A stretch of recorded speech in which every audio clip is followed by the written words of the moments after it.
aniq tashxis o'rnatilmagan toraygan QRS kompleksli taxikardiyalarni zudlik bilan davolash bo'yicha tavsiyalar. Ya'ni bu nima degani?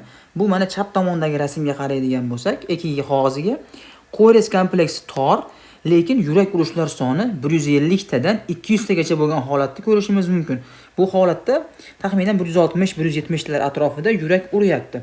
Ya'ni mana shu holatda zudlik bilan davolash taktikasini qo'llashimiz kerak bo'ladi. Lekin ekigiga qarab turib, buni nima ekanligini bilmayapmiz. Bu bo'lishi mumkin, bo'lmacha fibrillatsiyasi bo'lishi mumkin, yoki tugunli reentry taxikardiyalari yoki har xil supraventrikulyar taxikardiyalar bo'lishligi mumkin. Mana shu holatda, lekin ekigiga qarab turib nima ekanligini aniq bilmagan holatda davolash taktikasini qo'llashimiz kerak bo'ladi. Xo'p, bu tomondagi, o'ng tomondagisi bo'lsa, bu kengaygan QRS kompleksiga misol bo'ladi. Biz hozir mana shu tor QRS kompleksi, ya'ni chap tomondagi rasmni zudlik bilan davolash haqida gaplashib chiqamiz. Demak, tepadagi rasmga qaraydigan bo'lsak, toraygan QRS taxikardiyalarda birinchi navbatda bemor kirib kelgan vaqtda gemodinamikani baholashimiz kerak bo'ladi.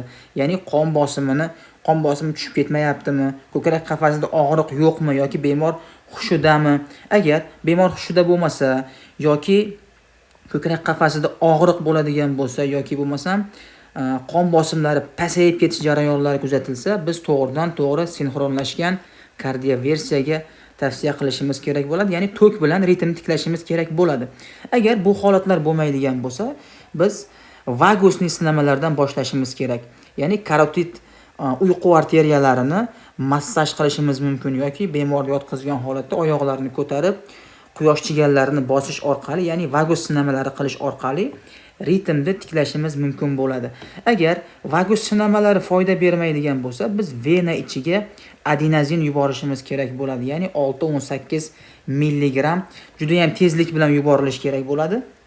Agar adenozin ham foyda bermasa, vena ichiga verapamil yoki diltiazem vena ichiga yuborish kerak bo'ladi. Bular juda ham sekinlik bilan yuborilishi kerak, ya'ni ritmni eshitgan holatda yuborishimiz kerak bo'ladi. Agar bular ham foyda bermasa, beta blokatorlar vena ichiga, misol uchun metoprolol, agar hech qaysi dori preparatlar yordam bermaydigan bo'lsa, biz baribir tok bilan, ya'ni elektrik kardioversiyaga yo'naltirishimiz kerak bo'ladi bemorni.